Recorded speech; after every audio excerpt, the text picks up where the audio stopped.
UTL solar, solar लावणार आणि सबसिडीही मिळवून देणार।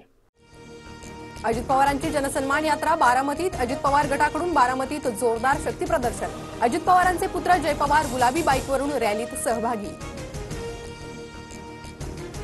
अजित पवारांच्या जनसन्मान यात्रेनिमित्त बॅनरबाजी। बॅनरवर अजित पवारांचा भावी मुख्यमंत्री उल्लेख। बॅनरवर शिंदेंच्या कार्यकाळाचा 2022 ते 2024 आशय।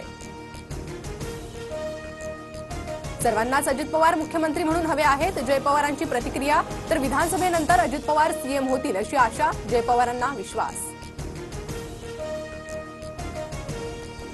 औरंग्याच्या पिळावळींना दुसऱ्यांना शिवद्रोही बोलू नये, तर उद्धव ठाकरे पाकिस्तानी एजंट। नितेश राणेंची ठाकरेंवर टीका।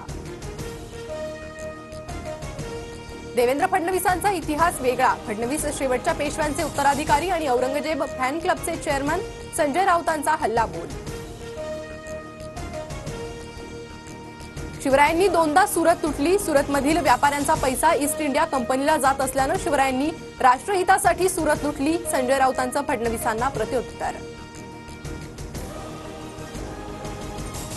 रवींद्र वायकरांचा विजय रद्द करण्याच्या मागणीसाठी कीर्तीकरांची कोर्टात याचिका। अमोल कीर्तीकरांच्या याचिकेवर वायकरांना 4 आठवड्यात उत्तर देण्याचे निर्देश। 3 ऑक्टोबरला पुढील सुनावणी। पुण्यात गाडीतळ परिसरात मध्यरात्री फायनान्स मॅनेजरची हत्या। तर राष्ट्रवादीचे माजी नगरसेवक मनराज आंदेकरांच्या हत्येप्रकरणी 3 पुणे पोलिसांच्या ताब्यात।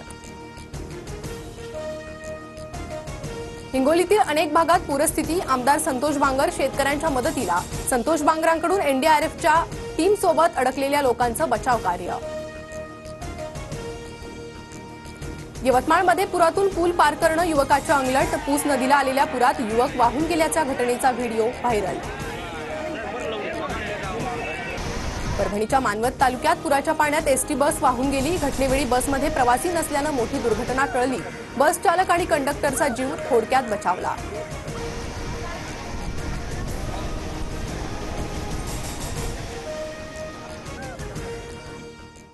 UTL सोलार, सोलार लावणार आणि सबसिडीही मिळवून देणार।